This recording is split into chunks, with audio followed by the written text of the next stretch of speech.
is Sam Gertson. I'm 17 years old and I live in Abbotsford, BC.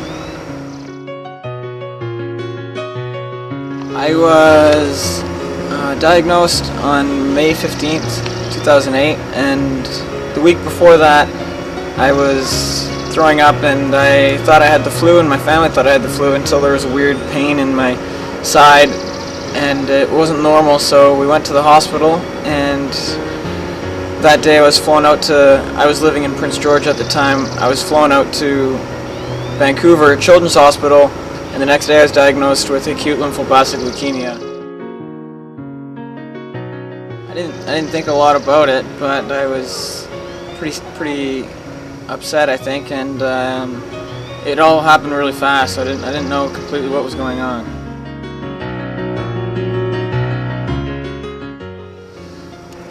Probably just being there with me all the time, and bringing me food that wasn't hospital food, because hospital food isn't the best, and just supporting me and telling me what it was, and that I was going to be okay.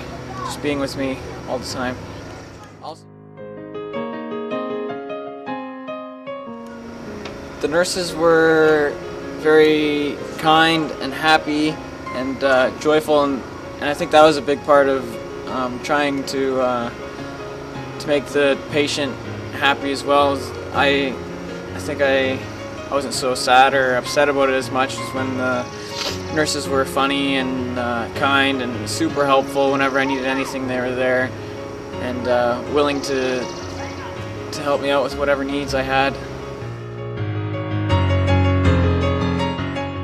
I'd have to say some of the worst experiences, for me, the worst one would have been when I was getting a spinal tap, and usually they would put me asleep for that, and I guess the doctor that usually did it, she wasn't there this time. There was a different doctor who doesn't do it regularly, and they didn't wait for me to be asleep, and then when they put that needle in my spine, it hurt a lot, and they had to go in and out several times to find the right spot because I started moving around because it was so painful. So they had nurses holding me down, and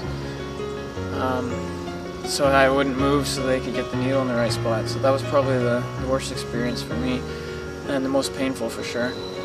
I can also remember throwing up almost every day for a long time, several times a day, and that was hard because of certain foods I didn't want to eat anymore.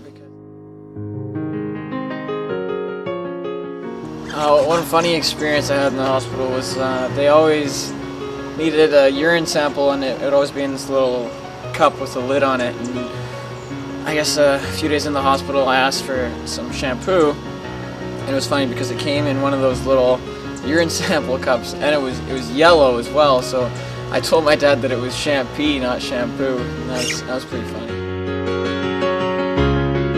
Corner of the restaurant, so I ran out the front doors and looked around and found a tree, but this tree was right in front of the window, right where my family and our family friends were sitting. And of course they were looking at me because it was kind of strange that I ran out of the restaurant. So I threw up underneath this tree, and I went back inside, and I was kind of hungry again. And all my friends and their family, they all just pushed their plates aside, and I dug into their food, and they didn't want to eat anymore. So.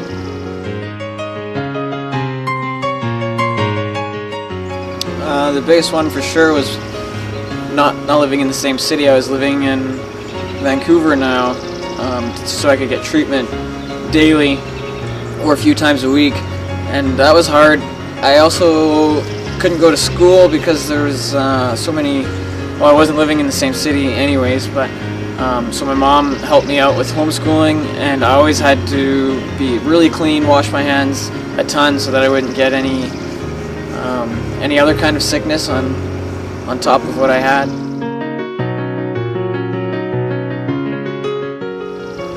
I had 3.5 years of chemo, and after that they said things should be good, but there could be side effects for long term. And after those 3.5 years, after I finished my chemo, I didn't have any side effects that they said could have lasted throughout my 3.5 years of treatment.